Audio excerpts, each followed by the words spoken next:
What's happening, traders? Going to do a longer video today, a lot of things to talk about.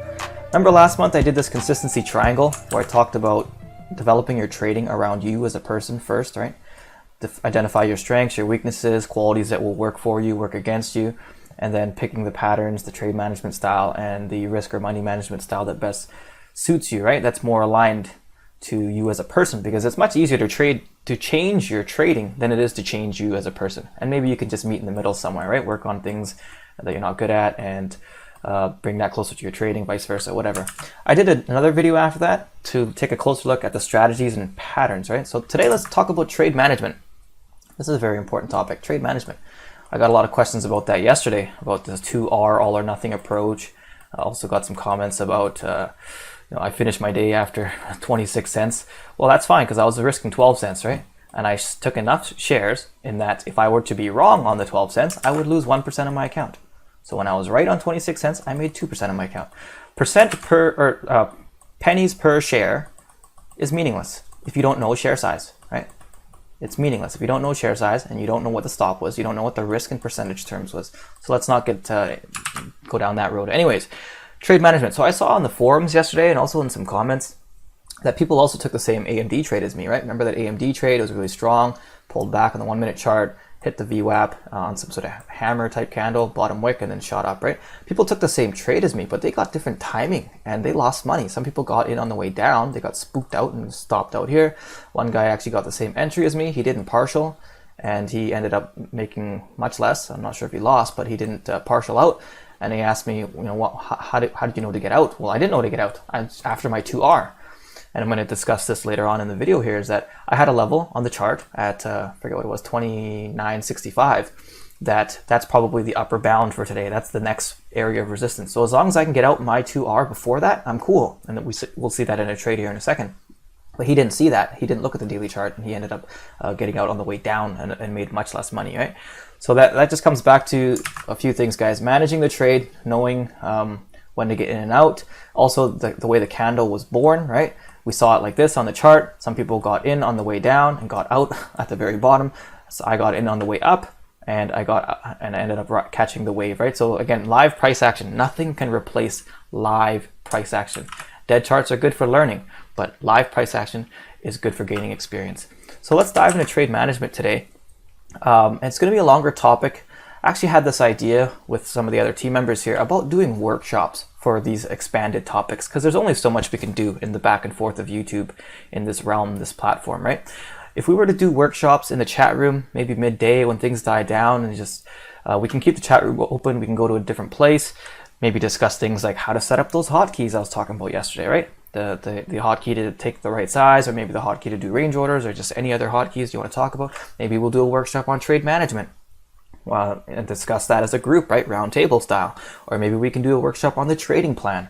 That one I released the other day, right? Maybe I'll release that PDF soon enough once those people who did the 2 dislikes change their mind. I'm just kidding. We'll release it very shortly here. And then we do a workshop. We'll all sit down at a table and we'll go through the workshop. We'll go through the plan together. And then everyone, if you have any questions, and we can discuss that, we can answer those, and we could work on that as a group, right? So let me know in the comments down below if this is something you would like to see. Workshops going forward, please let us know and we will consider it. All right, so let's talk about trade management. Now, Mark Douglas talked about this, right, in his book, Trading in the Zone, also in some of the videos he did on YouTube there. Rest in peace, God bless his soul, godfather of trading psychology. He talked about a sample size, right, 20 trade sample size to prove to yourself that you can think in probabilities, to find a system, a working system, an edge, patterns or strategies, whatever, right? Those are out there, a dime a dozen.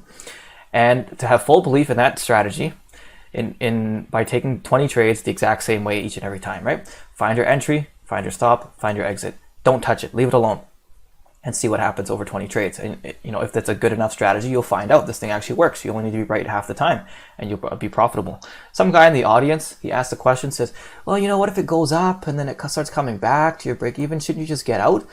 And Douglas says, yeah, sure. If you're experienced enough to understand the price action in that, this movement back is some sort of a retracement. You get out, then you have the intention of getting back in. Or if you understand the setup enough or the price action enough that you see this the pullback as a point of no return. Once we've hit this point, it's not going to come back anymore, and then there's no point in holding to your original stop, right?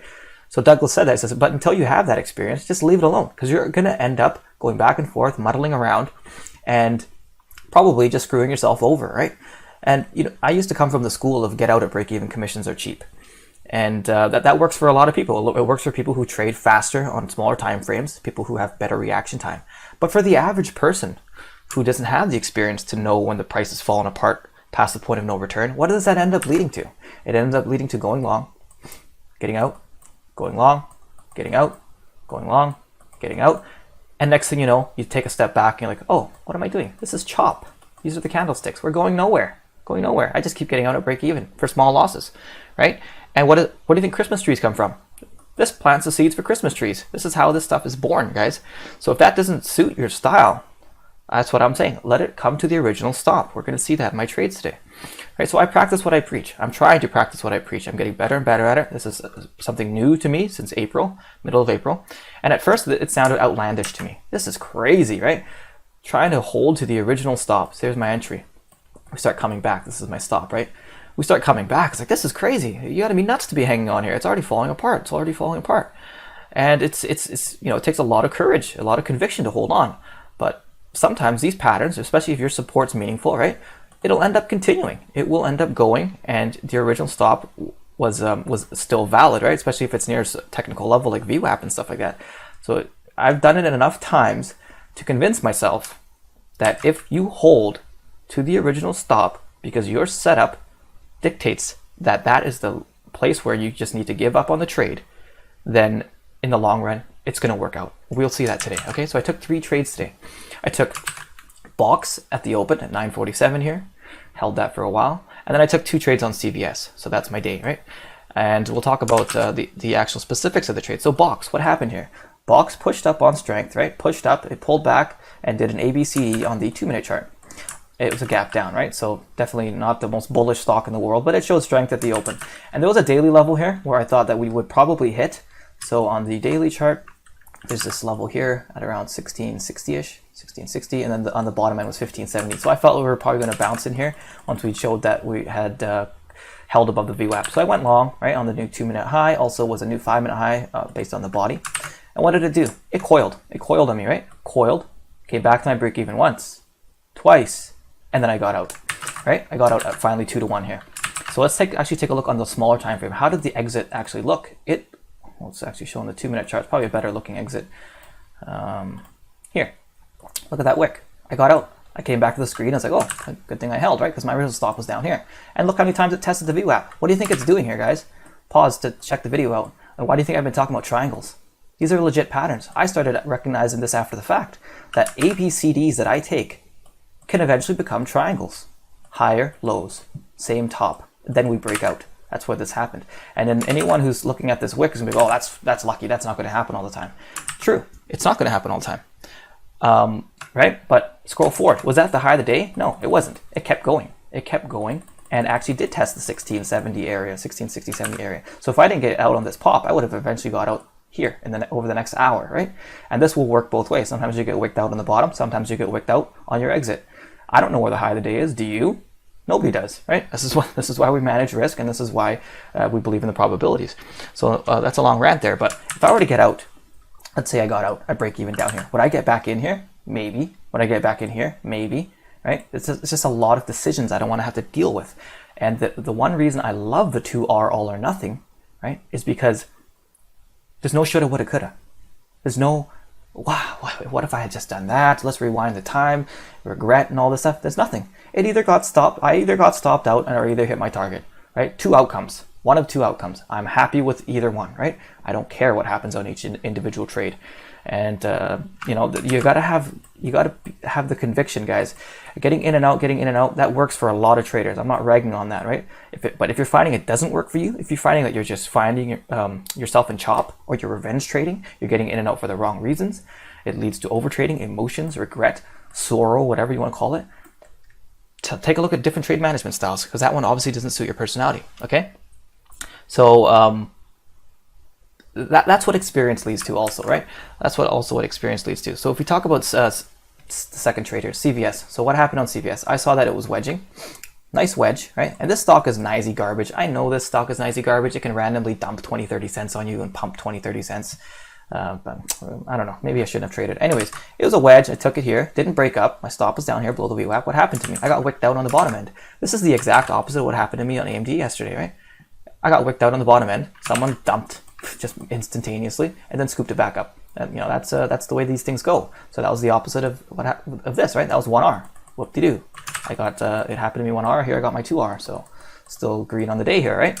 And then it came back up and it's okay, that's considerable buying strength. It's a gap up. Let's take it long. My original entry was still, came back to my original entry, which was here, right?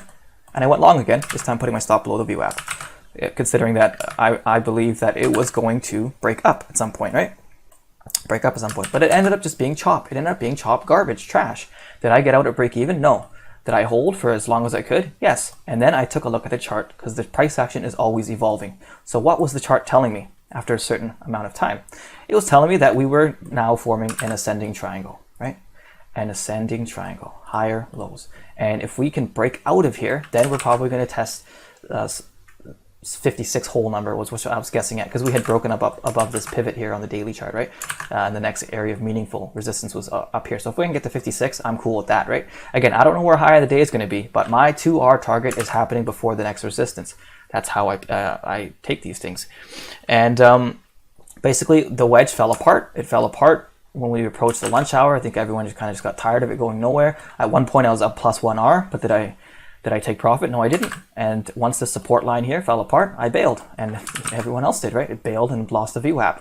And it came back up, right? Ended up, I think it's still chopping around now. But here's an example of getting out at break even, right? What did I do? I got out at break even because the price action told me there's no coming back after this. Once you've lost this support, you're done, right? Did I get out at break even here? No, because this, my old entry, was now support. And here's the thing too, guys. If you trade the same setups over and over, right, you have the experience. What are you going to discover? You're going to discover that your setups can actually evolve to other setups. So I know my orbs, right, my orbs, they can turn into ABCDs, right? So I can respect my original stop, wherever that is, the VWAP. Sometimes they'll orb, they'll come back, bounce off the VWAP and go. So I will respect my original stop, because the orb can evolve to an ABCD.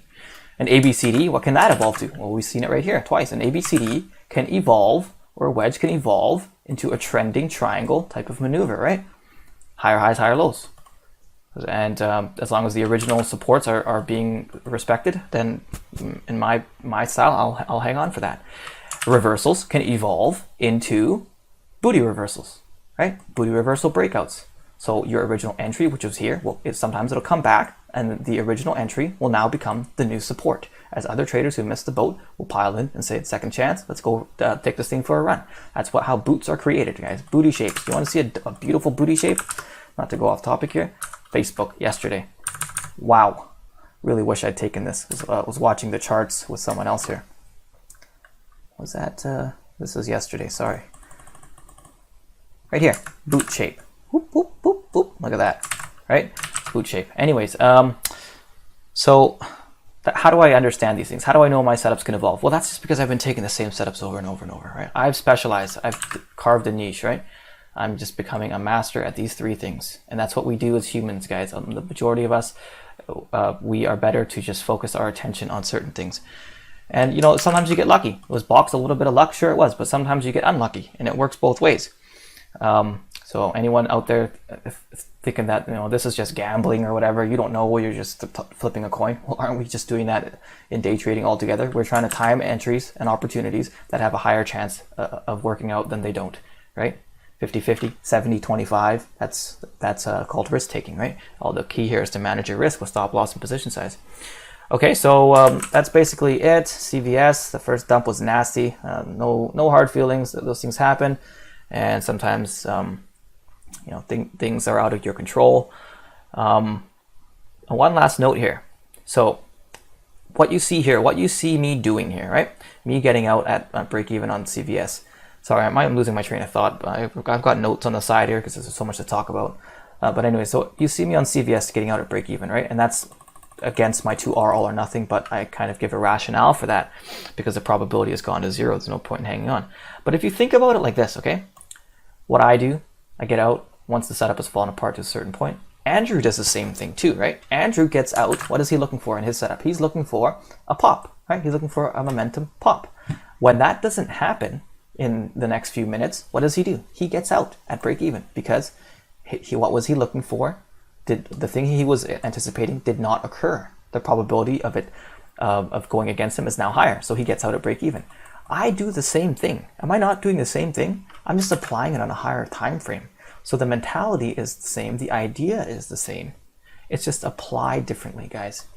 Right? So definitely not. I'm not saying do my way or his way or any other person's way. You need to figure out your own way. And now sorry, this is why we need a workshop for this stuff, because I can just ramble on and on. If you're still watching this video at this point, 15 minutes in, good for you. And you have a desire to learn, which is what you need in this market, right? But you know, if maybe you don't do 2R all or nothing. I know some people who go 1R, they'll take off I don't know, some fraction, a quarter. If it comes back to break even, they're out. Some people will say, okay, I'm going for 2R, that's my goal. If I hit 1R and it comes back, I will bail at break even, not respect the original stop, right? So it's up to you guys, up to you. Maybe it's by setup, as I said before in the trading plan video, right? Which we're looking forward to upload soon, but the trading plan video, maybe each setup needs its own exit criteria, right? General guidelines of what to look for to get out, when to partial. Sometimes my reversals, sometimes they do 1-to-1 and they'll come back and I'll just bail at break even, especially considering the time of day, because those are usually fake out moves, right? I don't need to respect the original stop there. It depends on the momentum, the price action, and basically again the experience of taking the same setup hundreds of times. Okay, so that's a very long video. Let me know in the comments down below again if you guys want to see workshops for the members out there, if you would see any value in that. And thanks for watching, guys. We'll see you in the room tomorrow. So summary for the day: 1 winner was plus 2R, 1 loser minus 1R, 1 break even, and that's 1R. That's 1% of my account. Not the best trading, but you know, we'll take a green day whenever we can, right? Thanks for watching.